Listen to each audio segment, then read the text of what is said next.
Hey there, it's Wayfair here, where delivery and setup are as easy as a few taps on your phone. You're relaxing in an old hammock, scrolling Wayfair's app, when you spot it, a brand new patio set. Next thing you know, Wayfair delivers it right to your patio and sets it up. Oh, you need a new grill too? All right, Wayfair's got you covered. With Wayfair's Room of Choice delivery and fast expert setup on qualifying orders, life gets a little easier. Visit wayfair.com or the Wayfair app. Wayfair, every style, every home. Most of us, Accordia, begin with the English version or the anglicised version. O'Brien, Sullivan, McCarthy, Maguire, O'Neill, McBride. And they look ordinary or regular because we see them everywhere. On jerseys, on gravestones, shop fronts, census forms, passports, and on the back of GAA programs. They're so familiar that we almost stop hearing them. But O'Brien is not just O'Brien. Underneath it is O'Brien, a descendant of Brian. And McCarthy is not just McCarthy. Underneath it is Maguire, the son of Coiric's line, and so on and so forth. Sullivan is Sullivan, Maguire, McBride is Maculavrida. This is a real change in mindset when we think about this. Because now Irish surnames stop looking like simple family names or family labels. They become something older and more powerful.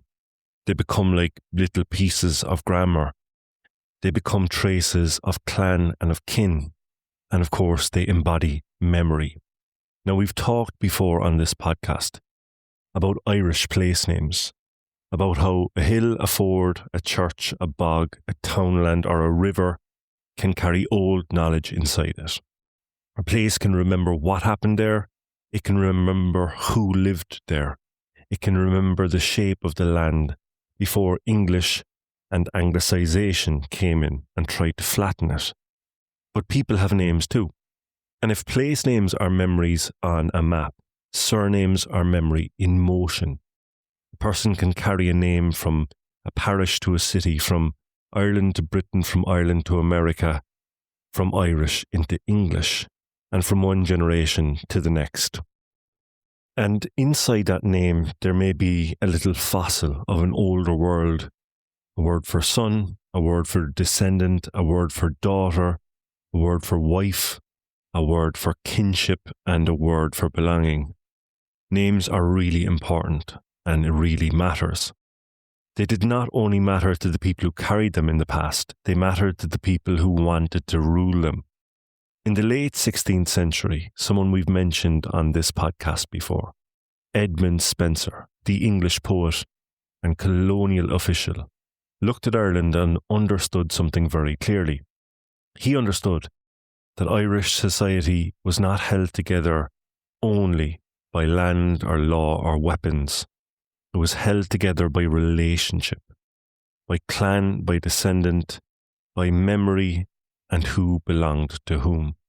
And so in his writing on Ireland, Spenser did not only talk about castles or soldiers or rebellions. He talked about names. He wanted the O's and the Macs broken, extinguished, forbidden. Not because they were decorative or unneeded. Not because they were quaint, but because they carried the grammar of Gaelic belonging. To attack the name was to attack the system behind it. And that's what this episode is about. Not just Irish surnames, in the sense of what does your name mean, but the naming system itself behind it, the system that gave us O and Mac, O'Fada and MAC, Ni and Nick, N-I-Fada N-I-C, E and Vic, Ban E and Ban Vic, and so on. The system that could tell you whether someone was being named as a son, a daughter, a descendant, a wife, a woman of lineage, or a member of the wider people. The system that English often flattened into one surname or a form. The system that colonial law, administration, schooling, census-taking, and everyday paperwork tried to make legible in English, and the system that survived anyway. It survived the fog of anglicisation, bent it out of shape, yes, misspelled it, translated, shortened, shamed, sometimes even hidden, but not erased. So today we're going to begin with the names most of us recognise, and we're going to listen to what's underneath them. Because if you hear O as in O Father and Mac as in MAC properly, and once you hear Ni, Ni Father and NIC Nick properly, the Irish surname stops being just a surname. It's a tiny archive, a family history, a social map, a memory system. And in some cases, it's a small act of survival or rebellion hiding in plain sight. Acharja, my friends, Fáiltearov, welcome. You're listening to Undercover Irish, the podcast where we uncover Ireland's hidden curriculum. A quick word before we go any further, Acharja, it was my intention to go into a mini-series about the links between Ireland and Scotland.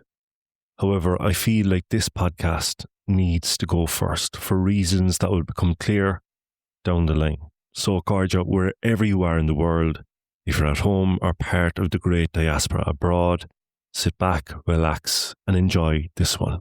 Eraigling le Céile.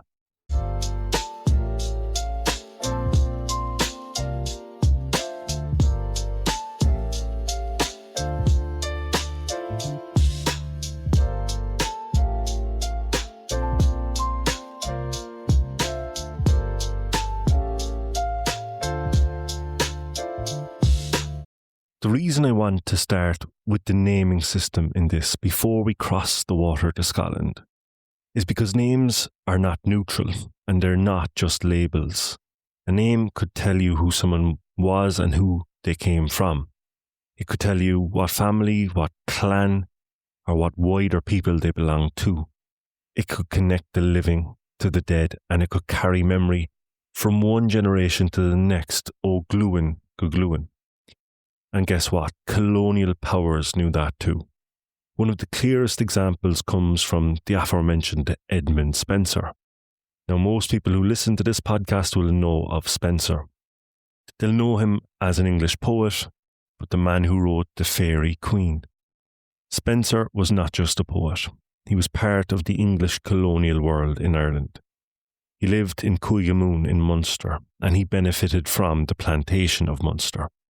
And he wrote about Ireland not as an outsider simply observing, but someone thinking very directly about how Ireland should be controlled and colonised.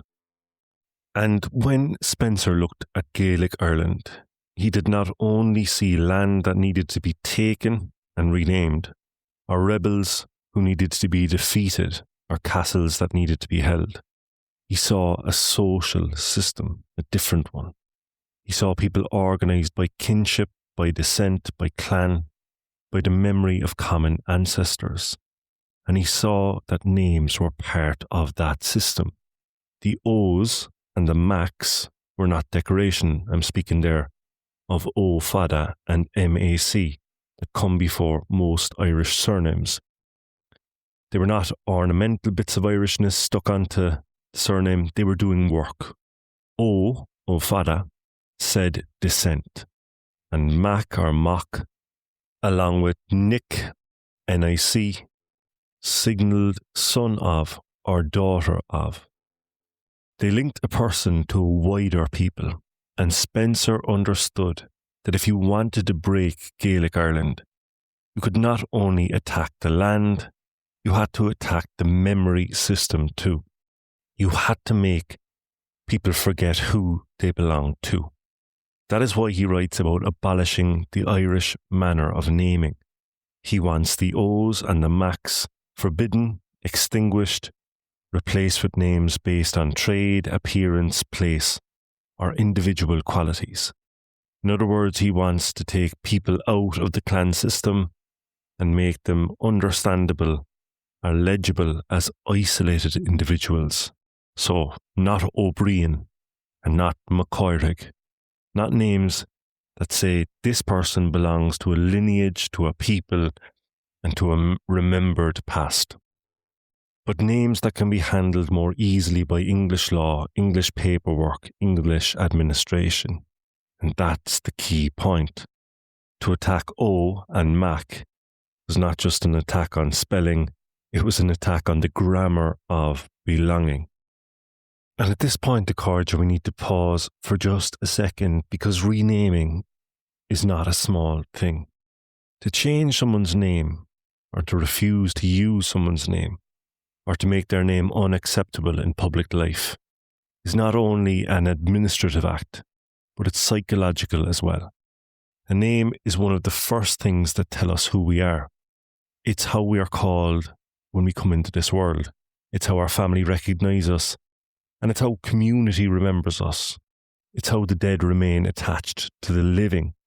So when a system of power says your name is too difficult, your name is not proper, or your name is not legible, your name must be translated before it can be recognised, that does something to a person and sometimes a community. It tells them that their own way of belonging is not enough. And this is not unique to Ireland. Different colonial systems have attacked names in different ways. In the case of chattel slavery, many African naming systems were violently severed. People were renamed inside systems of ownership.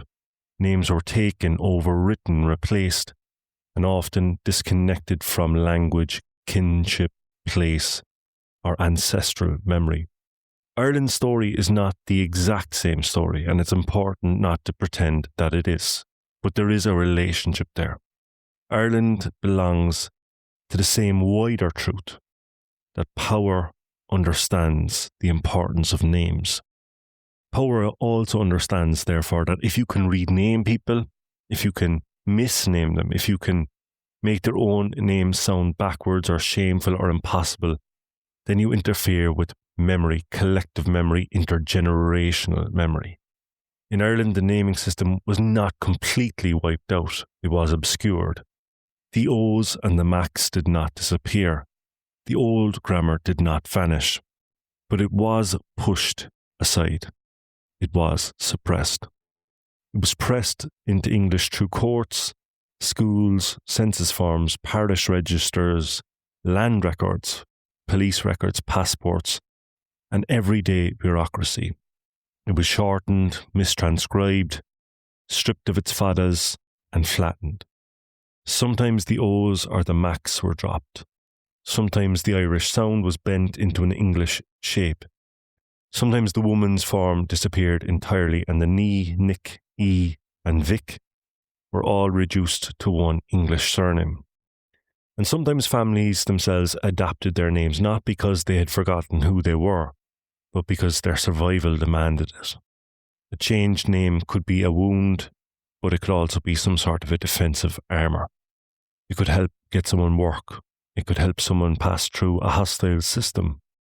It could help someone avoid ridicule, suspicion, or exclusion. It could make life easier in school, or in a city or workplace, a barracks, an office, an English-speaking world. So when we talk about anglicisation, we should not imagine one simple story. It's not only a system or a story of names being stolen. It is not only a story of names being chosen freely. It's of pressure and adaptation, loss and strategy, shame and survival. A fog settling over an older system. Now that fog that I described, that metaphor I used, that's really important. Because when O'Brien becomes O'Brien and sometimes Brian, and when O'Sullivan becomes O'Sullivan and Sullivan, and when Maguire becomes McCarthy or Carthy, something is still there, but something has to be removed from being obscured. The Irish name survives, but it survives in translation. It survives in a world that often demanded it becomes easier for the English to say, or easier for English to write, or easier for the English law to file away. So the psychological part of this is really important. because anglicisation did not just change letters, but it tried to change the way people felt about who they were and what they were allowed to call themselves. Now, Spencer's theory was also used practically in law, in courtrooms, and even on the side of a cart. Colonial power does not only work through soldiers and landlords. Sometimes it works through form, through bureaucracy, through signs, parish registers, through the spelling a clerk writes down because your own name does not fit in his ear, through the version of your name that appears in a census, through the version that ends up on a deed, a court record, an army list, a passenger list, or a passport. That's one of the quiet powers of administration. It doesn't always say you're forbidden to exist. Sometimes it says you might exist, but only in a form that I can recognise. And Irish names were repeatedly pushed through this kind of filter. A very early example of this is the Statutes of Kilkenny way back in 1366. Now, these laws were not simple blanket ban on Irish people using Irish names. The story is more interesting than that. The statutes were aimed largely at English settlers in Ireland, the descendants of Norman and English families who, from the point of view of the colonial authorities, were becoming far too Irish. Some of them were speaking Irish. They were dressing like the Irish. They were marrying into Irish families. They were using Irish customs. And crucially for us, they were taking Irish ways of naming. So the law tried to pull them back.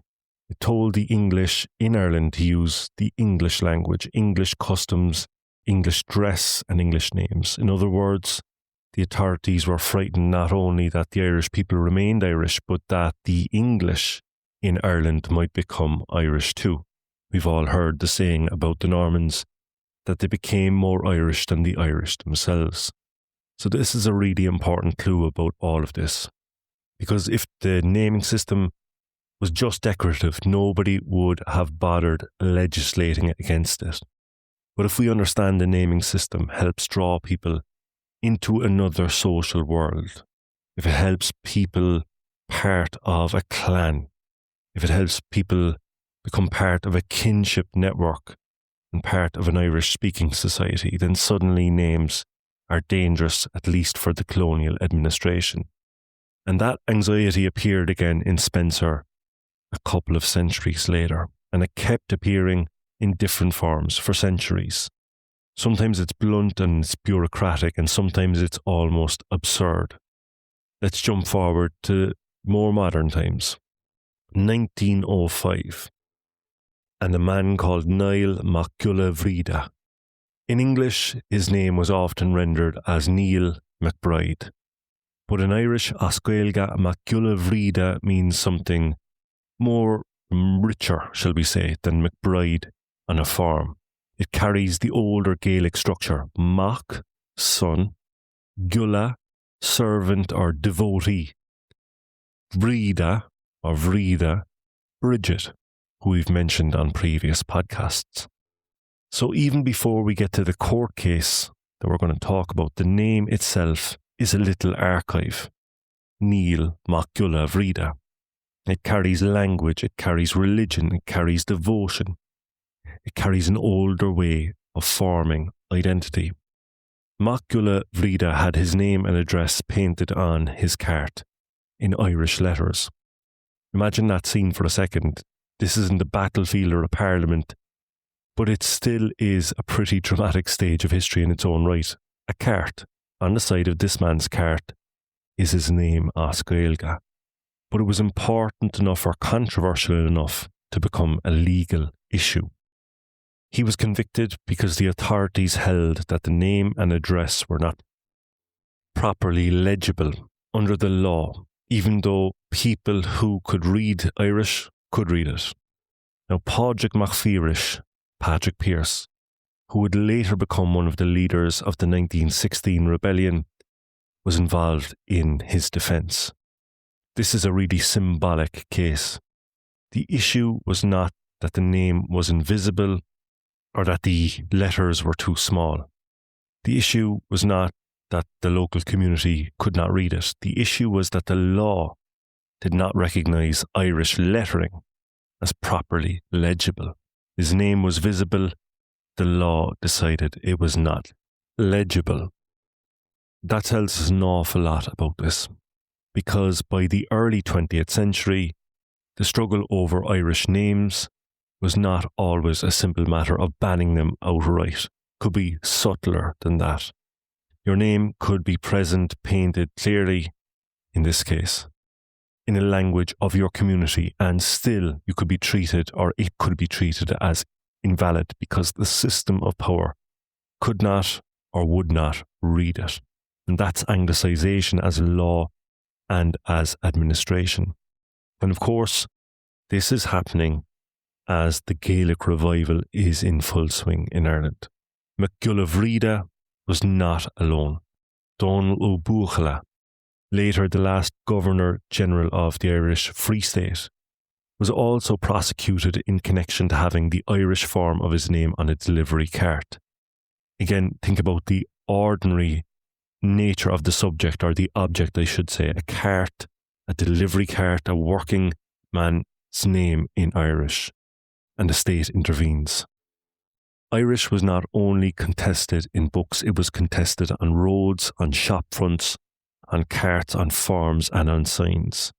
And the places where ordinary people tried to live ordinary lives using their own names. This is why the naming system is so important, because a name is not only what you are called in the privacy of your family home, it's also what you're allowed to be called in public. It is what the school writes down, it's what's on the census forms, and it's what the court recognises. It's also what the policeman reads and what the emigrant officer copies down and what the new country receives. Every time a name passes through a system of power, there's a chance it will be altered. The fada disappears, a sound is simplified, shall we say, a prefix dropped. A woman's form is flattened. And now, Accordia, in this podcast, we're going to look underneath the fog. And to understand it, we have to begin with the small words, the prefixes at the front of the name. O fada, Mhic, Ni, Nic, Mhic. Because these little words are where the memory system begins. So let's begin, Accordia, with the little letter that so many people think that they already understand. O, the letter O. As in O'Brien, O'Neill, O'Connor, O'Donnell, O'Sullivan. In English, we often see it with an apostrophe, a mark, a spelling convention, a little sign of Irishness before a surname. But in Irish as Gaeilge, that O is doing something much older. It is O fada, little slant over the top of the O. And before O fada, in older Irish, it was often UA, written as UA. And the basic meaning is descendant. Son, grandson, daughter, etc. A person of the line of someone remembered. So O'Brien is not simply O'Brien, it's O'Brien, a descendant of, in some cases, Brian Boru. Think about a podcast that I did on the truth about Munster, where we discussed the O'Briens of Tua Moon, North Munster, descendants of Brian Boru. O'Neill is O'Neill or O'Neill, the fada, a descendant of Niall or Nail.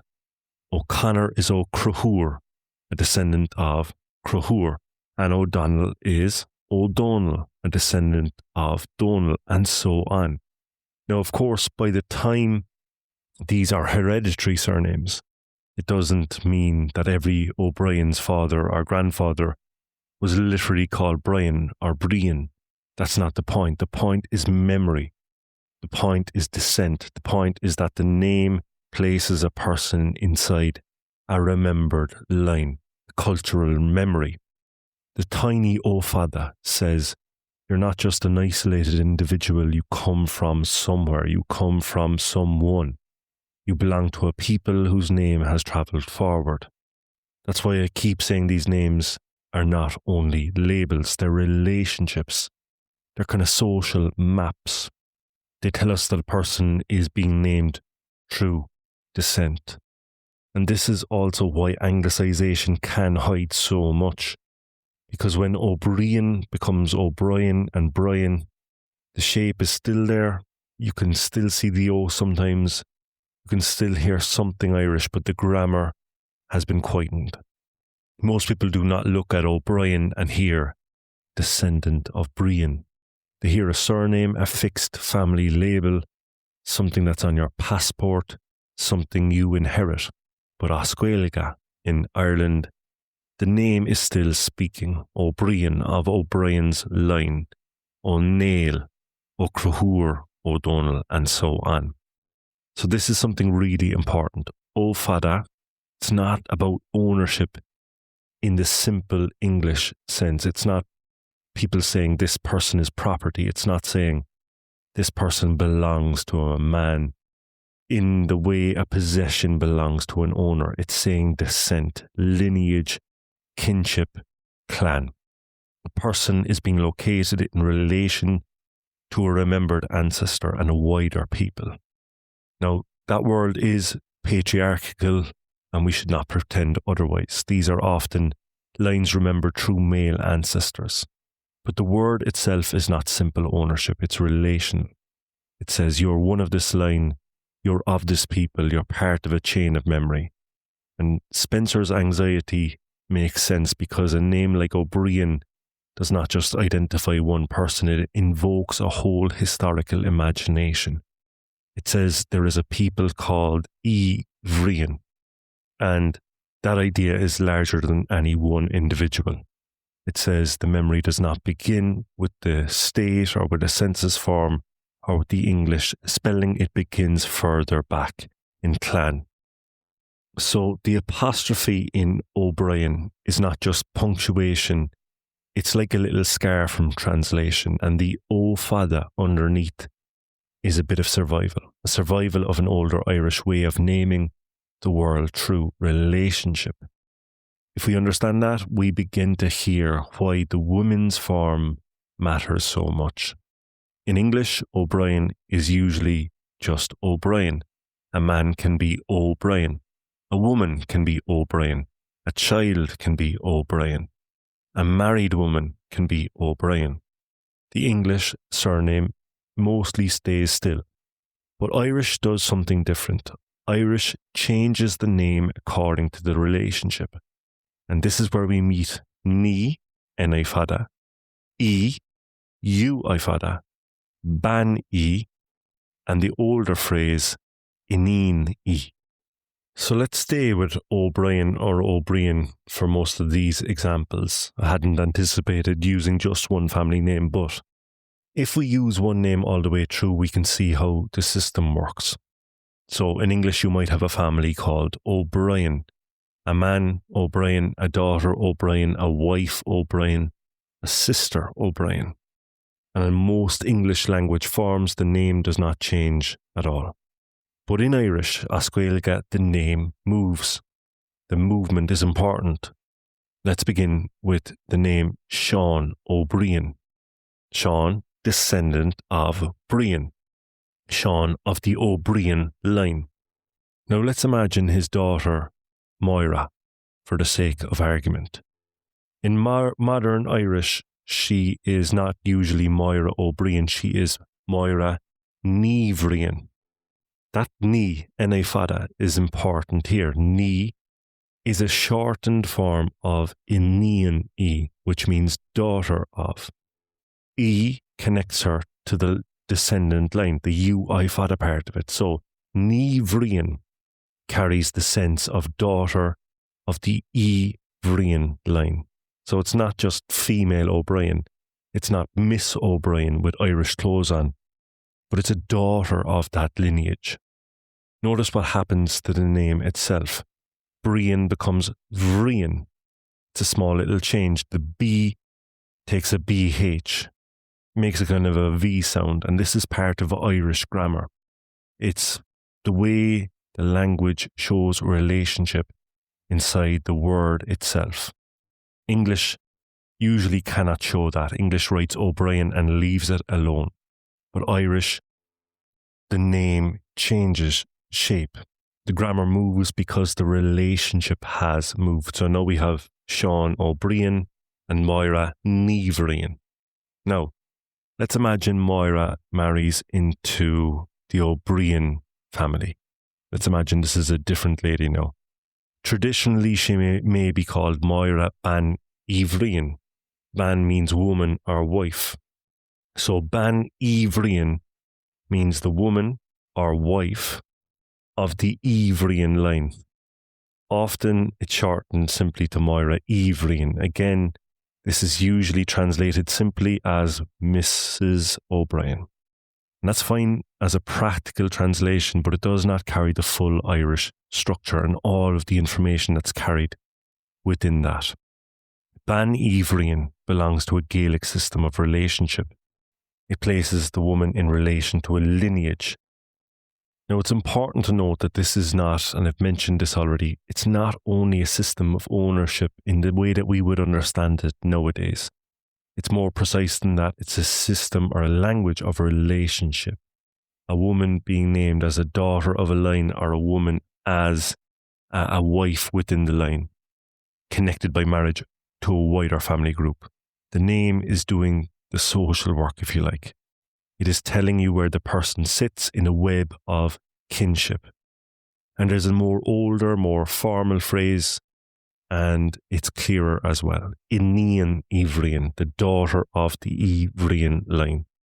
That phrase is hiding inside Nevrian that I mentioned earlier on. So when you hear ni, enai fada, you're hearing a compressed phrase of Inean, daughter of. So on an English language form, all of these might be simply O'Brien. Sean O'Brien, Mary O'Brien, or Mrs. O'Brien. The rich grammatical distinction disappears, the daughter's form disappears, the married form disappears, the mutation disappears, and the language or the relationship becomes invisible. And it's one of the quiet losses in anglicisation of Irish names. But the loss of grammar inside the name can be refound and reopened up. So you might just think O'Brien, and that was the example I used, is just O'Brien, but Irish has a lot more to say about it. It's saying descendant, daughter, woman of, wife of, lineage, kinship, and belonging. Now, O is one of those most common prefixes, if you like, to an Irish surname. But what about the second one? And this one kind of might give you a hint as to why I wanted to do this podcast before heading to Scotland, or the links with Scotland. What about Mac? M-A-C. Mac, M-A-C, is probably one of the most recognisable Gaelic words in the world. You hear it in Scotland, you hear it in Ireland, obviously.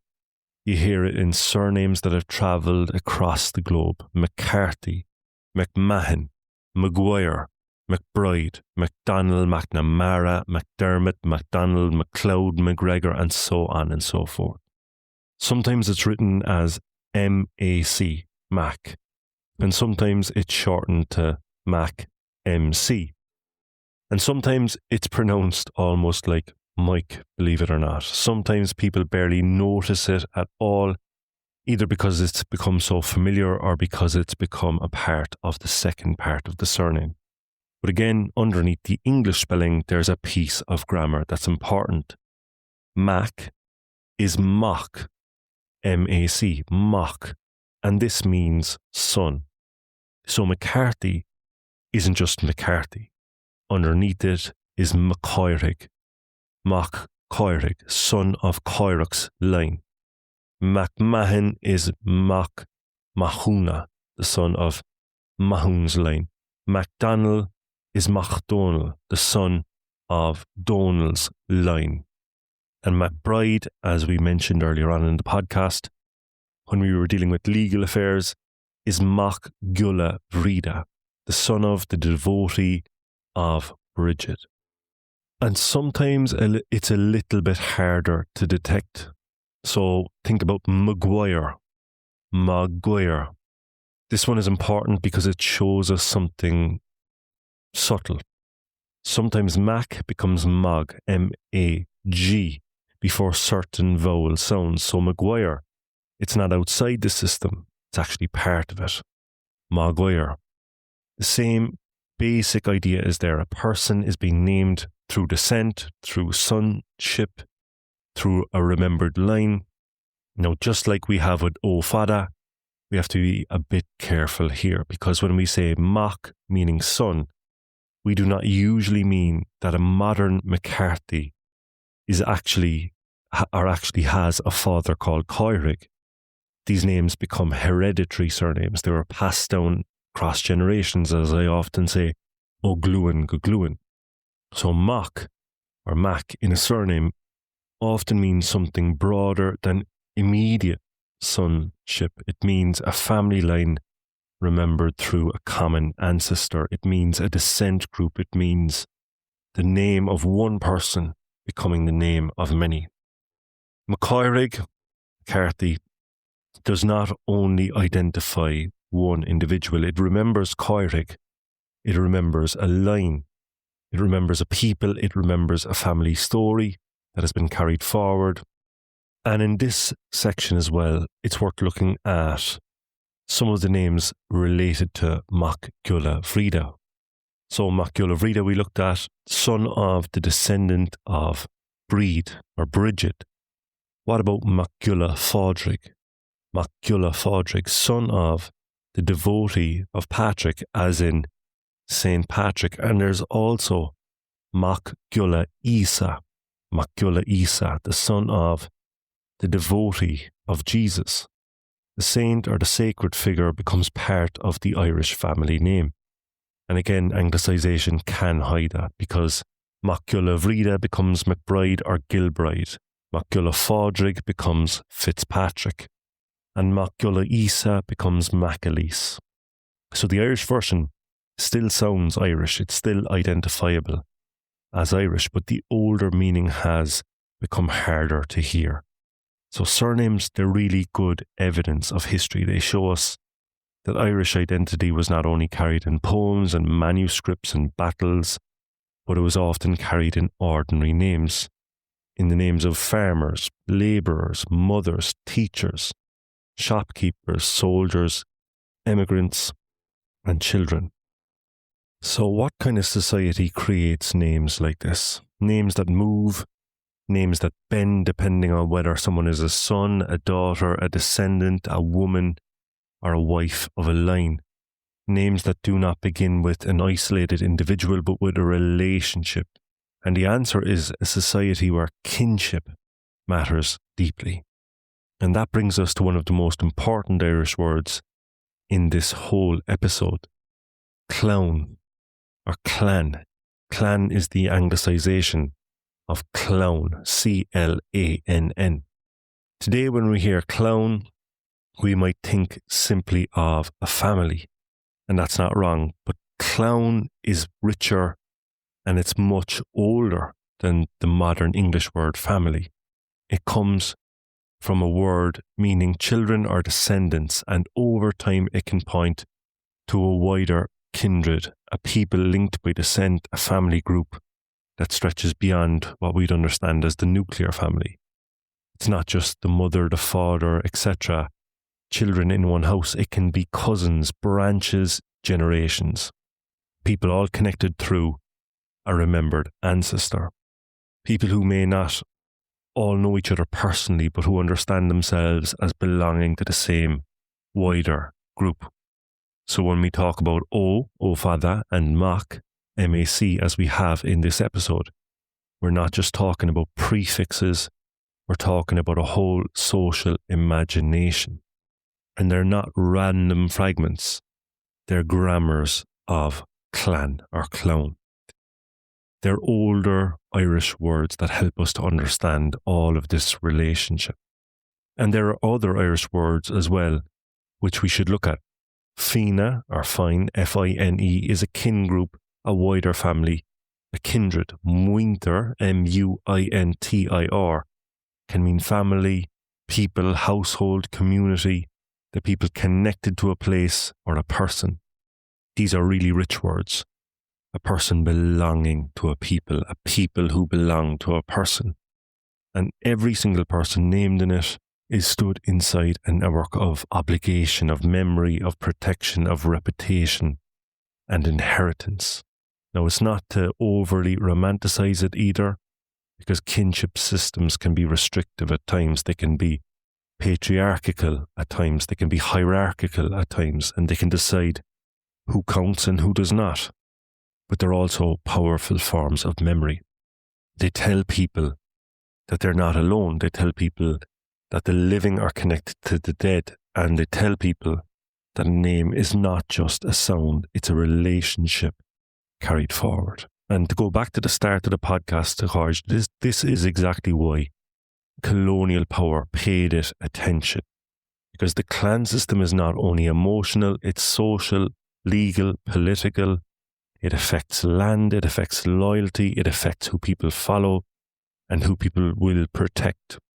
It affects who you can call upon in a crisis. And if you want to remake a society as colonialism did, you don't just take its land, you don't just change its laws, and you don't just attack its language, but you try to change how people imagine belonging, and you try to move away from clan or clown and lineage. You try to make them quote unquote legible as isolated subjects, individuals with a fixed surname on paper, people who can be taxed, counted, policed, employed, transported even, educated, in inverted commas, and recorded in a system that does not need to understand the older relationships behind the name. So the Irish naming system is really important to us understanding Ireland's hidden curriculum. It preserves a different answer to the question, who are you? English bureaucracy might answer, you are your first name, and this surname, and this address, this occupation, this age, this marital status.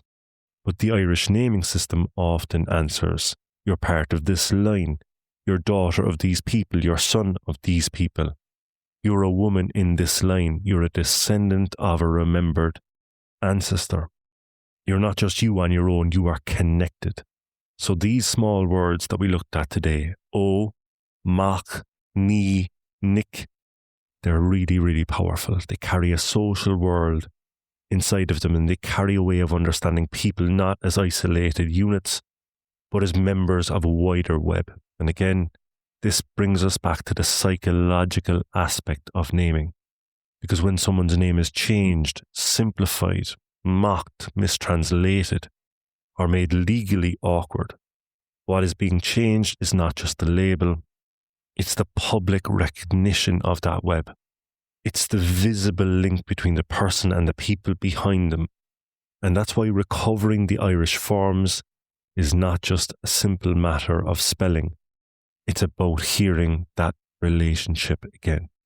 And so when we say clown, as in clan, we're hearing the world that made those names make sense. Hopefully, Accordia, if I've done my job right on this particular podcast episode, you'll hear the names in future very differently, not as a surname and not as a label, but part of an older naming system. Words that carry descent, daughterhood, sonship, marriage, kinship, clan, and memory.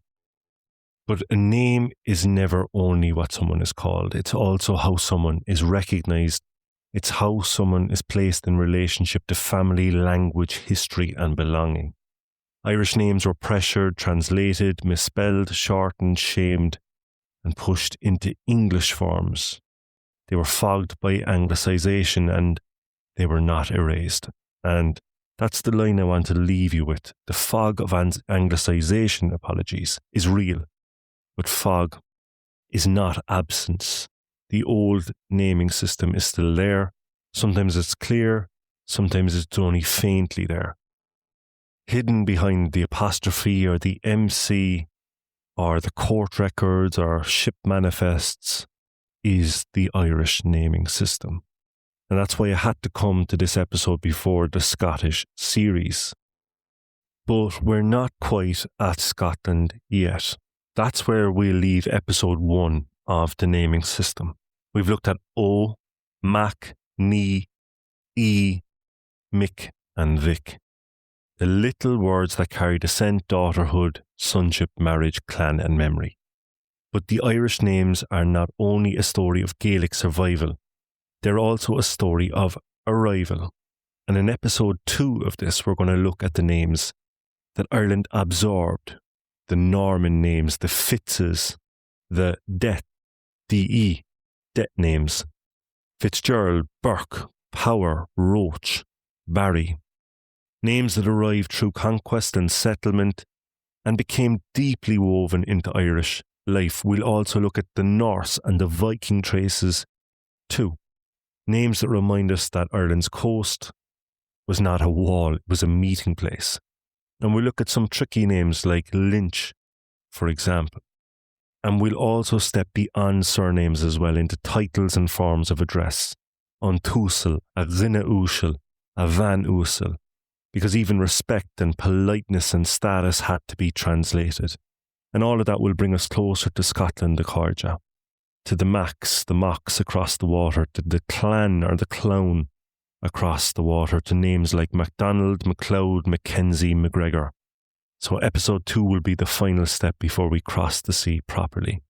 The names that come ashore, the names that become Irish, and the names that point us towards Scotland, Alban. Sin a will a cordia for this particular episode of Undercover Irish. As always, Gurav Mila Mahagatasuk Falum. Thank you so much for being with me.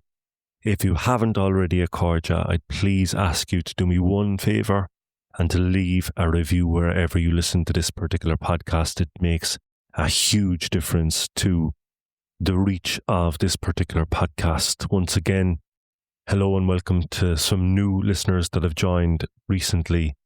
Brilliant to have you on board, Acordia. And if you'd like to support Undercover Irish and contribute to the overheads of running this podcast, please do consider going to Patreon, search Undercover Irish, and for the price of a cup of coffee, you can support the work of this podcast. Acordia, until the next time, Fanigi Slán, agus Berigi Bua.